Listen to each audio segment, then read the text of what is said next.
2024-এর স্বাধীনতা বিরোধী জঙ্গি ষড়যন্ত্রকারী এদের যে বাংলাদেশ চ্যাপ্টার আছে, এই বাংলাদেশ অধ্যায়ের ফ্যান্টাসিটা যাচ্ছেই না যে শেখ হাসিনা আসবে কি আসবে না। আমরা আসিফ নজরুলকে দেখলাম জরিপ করতে, জরিপে তার 80% উপর তার জরিপে যারা অংশগ্রহণ করেছে তারা উত্তর করেছে শেখ হাসিনা আসবে। এই জরিপটা খুবই গুরুত্বপূর্ণ, কারণ জঙ্গিদের জরিপ এমন হওয়ার কোনো কারণ নাই যেখানে জঙ্গিদের সমর্থকরাই বেশি ভোট দেয়। তারপরে আমি ইয়েকে দেখলাম, ফরহাদ মজারকে দেখলাম, তাও বলে যাচ্ছে শেখ হাসিনা আসবে না, অবশ্য কন্ডিশনালি বলছে। আমি ধরেই নিলাম যে শেখ হাসিনা আসবে না, এটা মেনে নিলাম জঙ্গিদের এই কথাটা যে শেখ হাসিনা বাংলাদেশে আসবে না, রাজনীতিতেও আসবে না, কিছুই হবে না। কিন্তু যদি আসে, ওরা 24-এর জঙ্গি আন্দোলন করে সফল হয়ে শেখ হাসিনাকে মৃত্যুদণ্ড দিয়ে দিয়েছে। কে মারলো, কাকে মারলো, এগুলার এত ধরনের সার্কামস্ট্যান্সিয়াল এভিডেন্স থাকা সত্ত্বেও জঙ্গিরা যে খুন করেছে, তাও শেখ হাসিনাকে মৃত্যুদণ্ড দিয়েছে। অর্থাৎ তারা যেখানে জিতেছে ওইখানে সব তালগাছ তাদের। আচ্ছা, যদি শেখ হাসিনা আসে, শেখ হাসিনা আসলে তালগাছটা কি শেখ হাসিনার হবে না? এটা ধরেই আমি একটু গভীরে যাওয়ার চেষ্টা করি আজকে, কারণ এই চিন্তাটা আমাদের জঙ্গিদের এই যে ফ্যান্টাসিটা, এইটা আমাদের ভালো করে বিশ্লেষণ করার দরকার আছে। কারণ জঙ্গিরা যত বেশি আতঙ্কে থাকবে, তত আমাদের বাংলাদেশটাকে আমরা নিজেরা উদ্ধার করতে পারবো। ফরহাদ মজারের ওইটা দেখে না আসলে কিছু জিনিস মনে আসে। দেখেন, কত 8ম শতাব্দীতে হবে, মক্কা শরীফে এক হজের সময় দুইজন জ্ঞানী ব্যক্তি আলোচনা করছে। একজনের নাম আব্দুল করিম, তিনি সন্দেহবাদী। আরেকজনের নাম হলো জাফর আল সাদিক, তিনি ইসলাম ধর্মে বিশ্বাসী। তর্কের এক পর্যায়ে জাফর আল সাদিক আব্দুল করিমকে বললেন যে, দেখো, তুমি যেগুলো বলছো যে মৃত্যুর পর কিছু নাই, তাহলে তো তুমিও বেঁচে গেলা, আমিও বেঁচে গেলাম। আর যদি থাকে, তাহলে তো আমি বেঁচে যাচ্ছি, তুমি কিন্তু ধরা পড়ে যাচ্ছ। আজকের যুগে এই 8ম শতাব্দীর এই আলোচনা বা জাফর আল সাদিক যেটা বলেছেন, সেটাকে সুবিধাবাদের কথা মনে হতে পারে। আমার নাস্তিক বন্ধুরা রাগও করতে পারেন, কারণ হলো যে আমাকে আবার আমার বন্ধুরা বলে যে ধর্ম নিয়ে আলোচনা করো না, কারণ তোমাকে আবার পরে নাস্তিক বানিয়ে দিবে। আমি ওদেরকে বলি, আমি যেটা নই সেটা মানুষ আমাকে কিভাবে বানাবে? আমি তো যথেষ্ট ইসলাম ধর্ম জানি, শুধু প্র্যাকটিস করি তা না, যথেষ্ট। একেবারে বাংলাদেশে এখন পর্যন্ত তো কোনো জ্ঞানী গুণী ওয়াইজান পাচ্ছি না যে আমার থেকে ইসলামকে বেশি অধ্যয়ন করেছে। তো সেটা সম্ভব হবে না। এখন পেছন থেকে বলতে পারে, সামনাসামনি এসে তর্ক করে কেউ পারবে না। আর নাস্তিক্যবাদকে আমি খুব একটা প্রজ্ঞাময় কিছু মনে করি না জীবনের এই পর্যায়ে এসে, মানে 52 বছর বয়সে এসে। কিন্তু একটা জায়গায় আমি নাস্তিকদের খুব রেসপেক্ট করি, সেটা হলো এই পৃথিবীতে যা কিছু মহান সৃষ্টি হয়েছে, হ্যাঁ, যে যা কিছু ক্রিয়েটিভ হয়েছে, এটা কিন্তু পুরোটাই নাস্তিকরা করেছে। আমরা কিন্তু কোনো আস্তিককে পাই না মানব কল্যাণে কিংবা মানুষের বিরুদ্ধে ব্যবহার কোনো সৃষ্টিশীল কাজে। মানে সৃষ্টিশীল কাজ বলতে তো এখন ছোট ছোট কাজ তো সবাই করে, আমরাও করছি, মানে যেগুলো আসলে খুব পৃথিবীটা বদলে দিয়েছে, এমন পৃথিবী পরিবর্তনকারী যেসব মানে ইনভেনশন বলেন বা শিল্প বলেন, কোনোটাই কিন্তু কোনো আস্তিক দ্বারা সৃষ্টি হয় নাই। এমনকি ধরেন যে সৃষ্টিকারী তাদের মধ্যে কিছু কিছু বিশ্বাসী আছে, যা ধরেন দস্তয়েভস্কি যদি আমরা বলি, উনি খুব খ্রিস্টান ধর্মে বিশ্বাসী ছিলেন, কিন্তু তার বিশ্বাস কিন্তু ওই সহজ সরল কোনো খ্রিস্টান ধর্মে বিশ্বাসী মানুষের মতো না, বা ইসলাম ধর্মে বিশ্বাসী মানুষের মতো না। আইনস্টাইন ইহুদি ছিলেন, বাট পুরোপুরি নাস্তিক। মানে আমরা যে ঈশ্বর কল্পনা করি সেই ঈশ্বরে উনি বিশ্বাস করতেন না। আমি বার্ট্রান্ড রাসেলের একটা ছোট প্রবন্ধ আছে যে why I am not a Christian, ওইখানে পড়েছিলাম যে ইংল্যান্ডে এক প্রিভি কাউন্সিল, এটা একটা রয়্যাল অ্যাডভাইজরি কমিটি, তারা আইন করে বন্ধ করে দিয়েছিল যে চিরন্তন শাস্তি বলতে কিছু নাই। আচ্ছা, কথা বলতে দূরে চলে যাচ্ছে। যেটা আসলে বলতে চাচ্ছি, এই লোকগুলো কেউ কিন্তু কোনো অর্গানাইজড রিলিজিয়নে বিশ্বাস করতো না। অর্থাৎ আপনার আমার দৃষ্টিতে এরা সবাই কিন্তু নাস্তিক। নাস্তিকদের আমি একটা কারণে অপছন্দ করি, ওরা খুব অহংকারী হয়। অহংকারী মানুষকে তো কেউ ওইভাবে পছন্দ করে না। আমিও হয়তো অহংকারী, তবে আমি শুধু সচেতন আছি যে আমি অহংকার কতটুকু করি। এই জন্য আমি নাস্তিকদের খুবই রেসপেক্ট করি, যে নাস্তিকরাই, আমরা যা কিছু পৃথিবীতে ভোগ করি এগুলো সব কিন্তু নাস্তিকরা তৈরি করেছে। দুর্ভাগ্যবশত আস্তিকরা সেই দক্ষতাটাকেও দেখাতে পারে নাই। আমরা দাবি করি যে হ্যাঁ, আমরা এটা সেটা বানিয়েছি, কিন্তু আসলে সত্য না। আমি কিন্তু পাই নাই আর কি, পেলে কেউ আমাকে জানিয়ে। আচ্ছা, কেন আলোচনাটা তুলছিলাম? ওই সেই কথায় ফরহাদ মজহারের, যে ফরহাদ মজহার বা সলিমুল্লাহ, এরা এখনো ওই গানই গেয়ে যাচ্ছে যে শেখ হাসিনা আসবে না। কিন্তু যদি আসে, যদি আসলে তো জাফর আল সাদিকের কথাই আমাদের কার্যকর হবে, যে শেখ হাসিনা যদি না আসে সব তো হয়েই গেল, আব্দুল করিম জিতে গেল, কিন্তু যদি আসে জাফর আল সাদিকই তো জিতবে, তাই না? অর্থাৎ তাদেরকে এটা ফেস করতে হবে। মূলত 24-এর জঙ্গি সমর্থকরা যেভাবে জিনিসটাকে আপনার দেখে সেটা হলো যে জঙ্গি উত্থান সফল হয়েছে, ফলে শেখ হাসিনা খুন করেছে। অর্থাৎ ওরা যদি খুনটাকে করেছে এটা তো নির্ধারিত করার দিকে আজ পর্যন্ত কেউ গেল না, তাই না? জাতিসংঘ থেকে সবাই এটা নিয়ে মিথ্যা কথা বলেছে। জঙ্গিরা স্বীকার করছে যে জঙ্গিরা খুন করেছে, তারপরও আমরা স্বীকার করতে চাই না। আমরা বলতে জঙ্গিদের সমর্থকরা, তারা শেখ হাসিনাকে মৃত্যুদণ্ড দিয়ে দিল। আরো হয়তো আমাদের যেসব নেতারা কারাগারে বন্দী আছেন, সে আমুর হোসেন আমু থেকে শুরু করে হাসানুল হকিনু, রাশেদ খান মেনন, এদেরকে তারা এখন পারে, ক্ষমতায় আছে, ফাঁসির দড়িতে ঝুলিয়ে দিতে পারে, সবই পারে।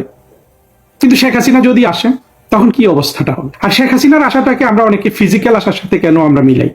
শেখ হাসিনা আগামীকাল তো মরেও যেতে পারেন। ওনার যে বয়স 80 বছর হয়েছে বা 79 বছর হয়েছে সেজন্য আমি বলছি না, যে কেউ, আমিও তো এই বক্তৃতাটা দেওয়ার মাঝখানে মৃত্যুবরণ করতে পারি। শেখ হাসিনা যদি 56 বছর বয়সের হতেন তিনি মরে যেতে পারতেন না আগামীকাল। যদিও আমরা জানি যে এই 79 বা 78 বছর বয়সও শেখ হাসিনা যে প্রাণ চঞ্চল, যে প্রাণ শক্তি ধারণ করেন, সেটা বাংলাদেশে আমার 52 বছর বয়সও নাই। আর আপনারা যারা এই জঙ্গি উত্থান করেছে 30, 22, 24, 25 বছরের ছেলেগুলা, ওদের আছে, ওদেরও তো আমরা দেখি না, তাই না? কিন্তু শেখ হাসিনার ফিজিক্যাল আশাটা এখানে ইম্পর্টেন্ট না, প্রতীকী আশাটা ইম্পর্টেন্ট। কারণ শেখ হাসিনা রিপ্রেজেন্ট করেন বাংলাদেশের মুক্তিযুদ্ধকে, বাংলাদেশের মূল ধারাকে, যারা যেভাবেই হোক পাকিস্তান থেকে রাষ্ট্রটাকে উদ্ধার করেছে। আর 24-কে যারা রিপ্রেজেন্ট করে এরা হলো যারা 71-এ হেরেছে। হ্যাঁ, এখানে বিএনপি আছে দুই পক্ষেই।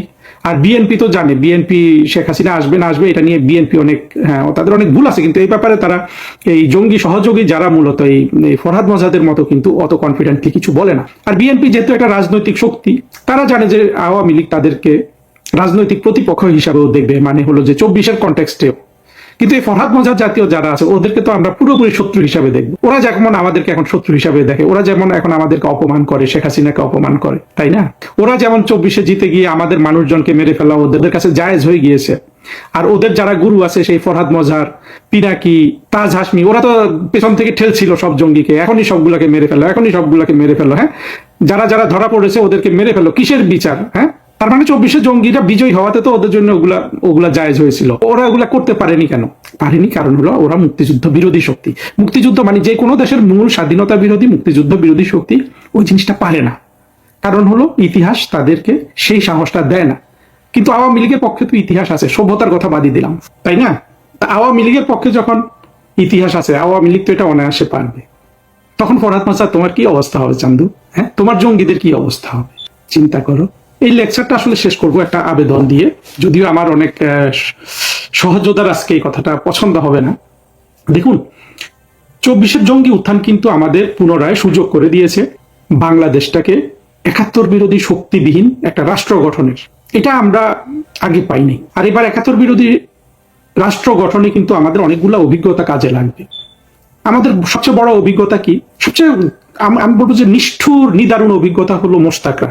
1975 সালে আমরা মোশতাক দেখেছি, নামে মোশতাক। 2024 আমরা কিন্তু মোশতাক দেখেছি, সেই একই এই ওয়াকার। যে যত কথাই বলুন, ওয়াকারের জায়গায় যদি কোনো দেশপ্রেমিক মুক্তিযুদ্ধের পক্ষে সত্যিকারে শেখ হাসিনার প্রতি অনুগত জেনারেল যদি সেনাবাহিনীর প্রধান থাকতো, 24-এর এই বিপর্যয় কিন্তু হয় না। তো প্রধানমন্ত্রী শেখ হাসিনা এই অভিজ্ঞতাটা এখন কাজে লাগাবেন নিশ্চয়ই। ফলে আমি মনে করি যে ভবিষ্যতে আওয়ামী লীগের মোশতাক হওয়া, অন্তত আমাদের জীবদ্দশায় বা আজকে যারা মাঠে আমরা শেখ হাসিনার পক্ষে লড়ছি, তাদের জীবদ্দশায় এই জিনিসটা আর সম্ভব হবে না। কারণ এই যে ইদানিং আপনারা অনলাইনে দেখতে পাচ্ছেন যে দুই পক্ষ মারামারি করছে। যদিও এই মারামারিতে অনেকে ভাবছেন যে আওয়ামী লীগের ক্ষতি হচ্ছে, এটা আমি মনে করি না। আওয়ামী লীগের এখানে কোনোই ক্ষতি হচ্ছে না। কিন্তু এই ধরনের মারামারি অনেক সময় আমি মনে করি যে এটা প্রয়োজন আছে, এবং এই মারামারিতেও কিন্তু বোঝা যায় যে আসলে কেউ মোশতাক আছে কিনা, মোশতাকদের কোনো চেহারা এখানে ভেসে ওঠে কিনা। এটা কিন্তু অত্যন্ত জরুরি। আমার মনে হয় শেখ হাসিনা, আওয়ামী লীগ এবং আমাদের স্মৃতিতে যত কিছুই থাকুক, আমি ব্যক্তিগতভাবে মনে করি যে মোশতাকদের এবার যথেষ্ট পরিমাণে পীড়িত করা হবে, নিপীড়িত না করা হলো আওয়ামী লীগের মধ্যে। কারণ আওয়ামী লীগের কর্মীরা সবচেয়ে বেশি সাফার করছে মোশতাকদের জন্য। ওয়াকার যখন চাকরি করছে, অনেক মন্ত্রী চাকরি করছে, তারা লাভবান হয়েছে। আজকে যখন ওয়াকারের ষড়যন্ত্রের কাছে আমরা পরাজিত হলাম, এখন কিন্তু কষ্ট পাচ্ছে বা লড়াই করছে তারা কিন্তু কেউ কিন্তু, হ্যাঁ, আওয়ামী লীগের সরকারের আমলের কিন্তু ব্যক্তিগতভাবে খুব একটা, মানে যারা ফিল্ডে আছে এরা তো কেউই লাভবান না। এটাও তো দেখতে হবে, ভবিষ্যতে এই স্থানটা সংকুচিত হয়ে যাবে না অন্তত আরো 20-30 বছরের জন্য। পরে তো বাংলাদেশে এরকম থাকবে না। আর 71-এর পরাজিত ঘাতক বাহিনী না থাকলে সমাজে যদি তাদেরকে আমার যেটা উদ্দেশ্যের কথা আমি বলি, যে রাজনৈতিক অর্থনৈতিক ক্ষমতা শূন্য করে দেয়, এটা করে দিলে তো আর মোশতাক নিয়েও আমাদের কোনো একটা মাথা ব্যথা নাই। মোশতাক নিয়ে তো মাথা ব্যথা ততক্ষণ যতক্ষণ তারা বঙ্গবন্ধুকে মেরে ফেলতে চায়, শেখ হাসিনাকে মেরে ফেলতে চায়। হ্যাঁ, কি একটা বিষয় না, কারণ শেখ হাসিনাকে মেরে ফেললে মুক্তিযুদ্ধ পরাজিত, বঙ্গবন্ধুকে মেরে ফেলছে মুক্তিযুদ্ধ পরাজিত। তো যে কথা বলে শেষ করবো, দেখেন 2024-এর জঙ্গি উত্থানের পরে আমাদের মুক্তিযুদ্ধের পক্ষের যত নেতা কর্মীকে রাস্তায় পিটিয়ে মেরে ফেলেছে, বাড়ি ঘরে আগুন দিয়ে মেরে ফেলেছে, হিন্দুদের জায়গা জমি দখল করেছে, বাড়িঘর থেকে বের করে দিয়েছে, সবকিছু কিন্তু আনসেভেজড, আনসিভিলাইজড ওয়েতে হয়েছে ইউনূসের নেতৃত্বে। কোন বিদেশি যত আমরা মানবাধিকারের ফেরিওয়ালা দেখি, কেউ কিন্তু আমাদের এই নিরীহ মানুষগুলোর পক্ষে এসে দাঁড়ায়নি। কারণ হলো যে ইউনূসের পক্ষে সেই তথাকথিত পশ্চিম ছিল, আমেরিকা, ইউরোপ। হ্যাঁ, ভবিষ্যতে আমরা যখন বাংলাদেশ পুনরুদ্ধার করব, যদি শেখ হাসিনা আসে, আমি আবার বলছি যদি শেখ হাসিনা আসে, না আসলে তো হ্যাঁ আব্দুল করিমই জিতে গেল, ফরহাদ মজার জিতে গেল, যেই জিতা তারা এখন উপভোগ করছে। যদি আসে, তখন আমরা যদি পশ্চিমকে মার্কিন যুক্তরাষ্ট্রের সাথে যদি আমাদের কোনো বোঝাপড়া হয়, তখন তো আর এইসব মানবাধিকার সমিতিগুলোকে পাত্তা দেওয়ার দরকার নেই। ধরুন হলো না, এমনই থাকলো, তখন কি আমরা এদেরকে মোকাবেলা করতে পারবো না? করতে পারবো, খুব ভালোভাবে করতে পারবো। সেই জ্ঞান, সেই যুক্তি বুদ্ধি আজকে দিচ্ছি না, বাট এটা করতে পারবো। আমরা এঙ্গেজমেন্টের মধ্যেই ওদের সাথে থাকবো। কিন্তু আমরা কিন্তু 24-এর জঙ্গি এবং 71-এর ঘাতক বাহিনী সবগুলাকে কিন্তু আমরা শাস্তি দেব। এখানে যদি আমার বন্ধুরা যদি একটা কথা মেনে চলে যে কারো গায়ে হাত দিবেন না, কারো গায়ে হাত না দিয়ে ওদেরকে শুধু বন্দি করার জন্য যতটুকু ফোর্স লাগে অতটুকু ফোর্স দিবেন। কারণ এগুলো তো সব আপনার একটা স্বাভাবিক কোর্টে বিচার হলেই সবার মৃত্যুদণ্ড পাততে হবে। এখন যেমন ওরা আমাদেরকে শেখ হাসিনাকে মৃত্যুদণ্ড দিয়ে দিয়েছে, তাই না? শেখ হাসিনা প্রধানমন্ত্রী, উনি পুলিশকে বলতে পারবে না তোমরা আইন শৃঙ্খলা রক্ষা করো, মৃত্যুদণ্ড দিয়ে দিয়েছে। কি মজা না ওদের এখন?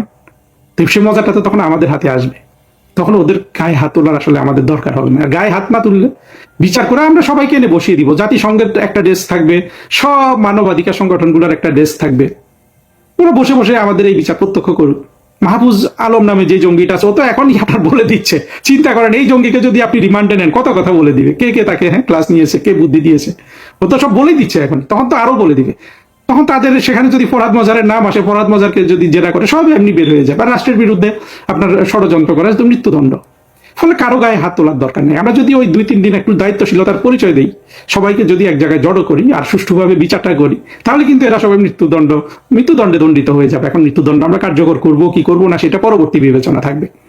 কিন্তু এতটুকু করতে গেলে আপনি শুধু এদের যেই বলবে যে আমি একজন মানবাধিকার সংগঠন, আসো তোমার জন্য একটা ডেস্ক দিয়ে দিলাম, হ্যাঁ তুমি 10 জন পাঠাইলে 10 জনের একটা টুল আমরা বিছাই দিলাম, ওদেরকে খাওয়াইলাম দাওয়াইলাম, হ্যাঁ আদর যত্নে রাখলাম, আমাদের তো কোনো সমস্যা নেই, এখানে তো লুকানোর কিছু নাই, তাই না? ভরকার টুলকে আমরা একেবারে ফোর ফ্রন্টে বসাইলাম যে তুই দেখ, এসে দেখ আমরা কিভাবে ন্যায় বিচার করি। আর তোর তোর তোর তোর যোগ সাজসে কিভাবে বাংলাদেশে ইউনূসের নেতৃত্বে গণহত্যা হয়েছে, পুলিশ হত্যার বিচার রোধ করেছে তারা, সেগুলা দেখ, আমরা তো দেখাতে পারবো। আমরা যদি ঠান্ডা মাথায় এগিয়ে যাই, শেখ হাসিনার নেতৃত্বে এই কাজগুলা হবে। এটাই তো ভয় পাচ্ছে আসিফ নজরুল, কেন আত্মঘাতী জরিপ করতে গেলে এগুলো কিন্তু তাদের বুক চিপছে, পেট কামড়াচ্ছে, ওরা কিন্তু ভয় পাচ্ছে। তো আমার মূল আলোচনা ওটাই যে শেখ হাসিনা যদি আসে, তখন কি তোরা এগুলা মেনে নিবি?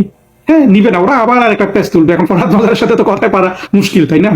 সলিমুল্লাহ খানের সাথে কথায় পারা মুশকিল, কিন্তু 10 জন তো আছে, সমাজ আছে, রাষ্ট্র আছে, বিচার বিবেচনা আছে, আইন আছে, কানুন আছে, তাই না? ততদিন পর্যন্ত এরা ওই ফ্যান্টাসিতেই থাকুক, শেখ হাসিনা আসবে না। আমার কথা একটাই, যদি আসে, এই যদি আসাটাই আমাদের ভিতরে আমাদের চিন্তা করতে হবে, যদি আসলে আমরা কি করবো, আমরা মুক্তিযুদ্ধের পক্ষে শক্তি কি করবো।